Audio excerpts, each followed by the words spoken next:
नमस्कार साथियों, आपका स्वागत है आपके अपने YouTube चैनल संस्कार चैनल पर। और आज हम तब बात करने वाले हैं 1.5 सेकंड जिसमें हम बात करेंगे गणित में मौखिक कार्य के बारे में। गणित में मौखिक कार्य अत्यंत महत्वपूर्ण है। खोज के विषय में वर्तमान शिक्षा पद्धति में मौखिक कार्य की बहुत महत्वपूर्ण स्थान दिया गया है। मौखिक कार्य गणित से हमारा तात्पर्य है कि छात्र गणित की साधारण क्रियाओं मौखिक स्तर पर बिना कागज पेंसिल की सहायता से कर सके। यहाँ धातव्य है कि मौखिक गणित की साधारण प्रक्रियाओं को और गणना करने के लिए दक्षता को प्राप्त माना जाता है। जोड़ घटाना, बुरा भाग, सरल क्रियाओं को सही करना मौखिक गणित में महत्वपूर्ण उपलब्धि मानी जाती है।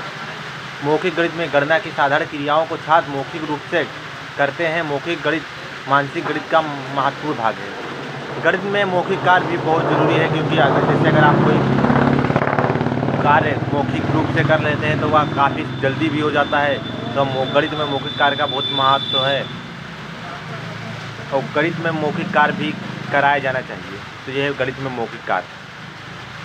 और मौखिक कार्य में बच्चों को जोड़ घटाव गुणा भाग ये सब मौखिक आना चाहिए।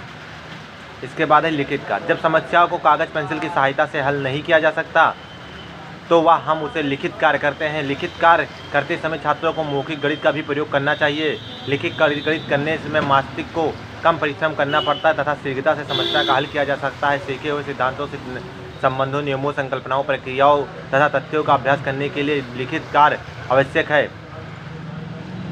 गणित में लिखित कार्य तभी करना चाहिए जब छात्रों को आधारभूत सिद्धांतों का स्पष्टीकरण भली बात हो जाए। गणित में लिखित कार्य करने में मानसिक एवं भौतिक गणित का उपयोग आवश्यक है।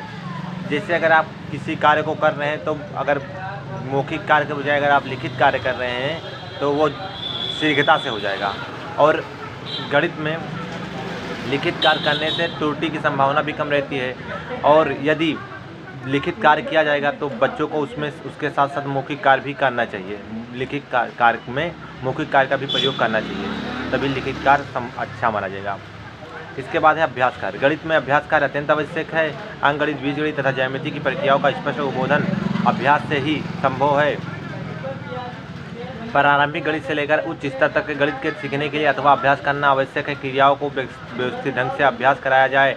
जब तक अभ्यास नियमित व्यवस्थित ढंग से नहीं किया जाता तब तक उसके द्वारा छात्रों में वांछित क्षमता का विकास नहीं होता तथा छात्र उन क्रियाओं को मानसिक एवं मस्तिष्क स्तर पर उपयोग नहीं कर सकते। अभ्यास कार्य जैसे बच्चों को अगर आपने कुछ पढ़ाया है तो बच्चों को अभ्यास कार्य करने के लिए ज़रूर देना चाहिए। जब तक बच्चे अभ्यास नहीं करेंगे तब तक वो गणित के बारे में कुछ नहीं जान पाएंगे। तो इसलिए गणित में अभ्यास कार्य का भी बहुत महत्वपूर्ण स्थान है। और गणित कार्य करने से बच्चों में हल करने की भी संभावना बढ़ जाती है। और गृह कार्य वह साधन है जो छात्र को अभ्यास करके सीखने के लिए अवसर प्रदान करते हैं।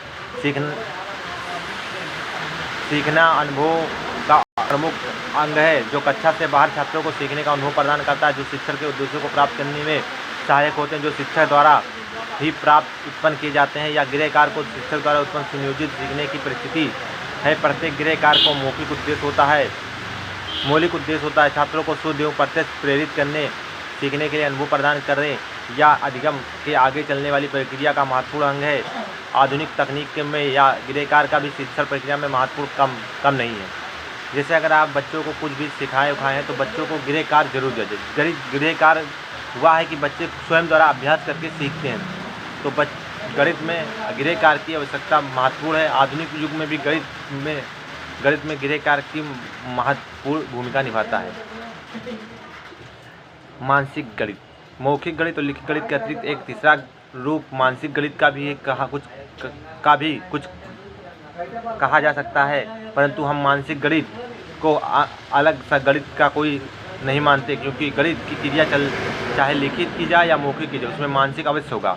बिना मन या मस्तिष्क में गणना या हिसाब लगाए मौखिक गणित ही किया जा सकता है। गणित लगाए ना मौखिक गणित ही किया जा सकता है और ना ही लिखित गणित किया। फिर कुछ विद्वान लेखकों ने मानसिक और मौखिक गणित में अंतर दिखलाने का प्रयत्न किया है। जिस कार्य को बिना मानसिक शक्ति लगाए हुए यंत्रवत या आदत अभ्यास के बल पर मौखिक रूप से सक्रिय से किया जाता है तो वह मौखिक और जिसमें मानसिक शक्ति अर्थात विचार, चिंतन, तर्क, विश्लेषण आदि का सहारा लेना पड़ता है वह मानसिक कार्य कहलाता है।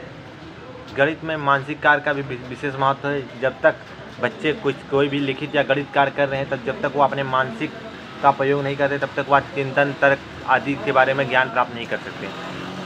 वैसे लिखित कार्य और मौखिक कार्य जब बच्चे करते हैं तो उसमें मानसिक गणित का प्रयोग होता है, परंतु कुछ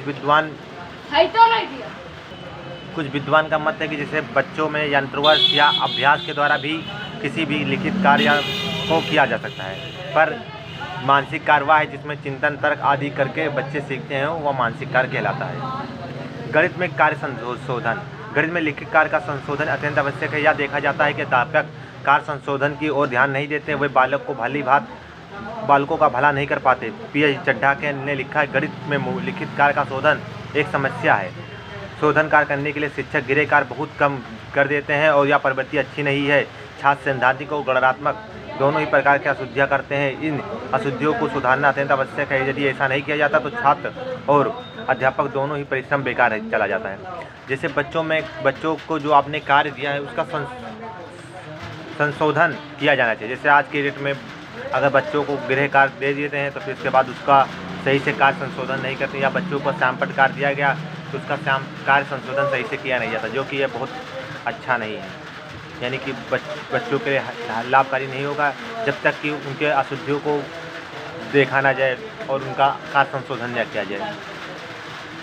ये आज की डेट में सबसे बड़ी समस्या है कि बच्चों का कार्य संशोधन नहीं किया जाता। कोई भी गृह कार्य या कुछ भी दिया जाता है तो उसको कार्य संशोधन नहीं किया जाता है और बच्चों पर ध्यान नहीं दिया जाता।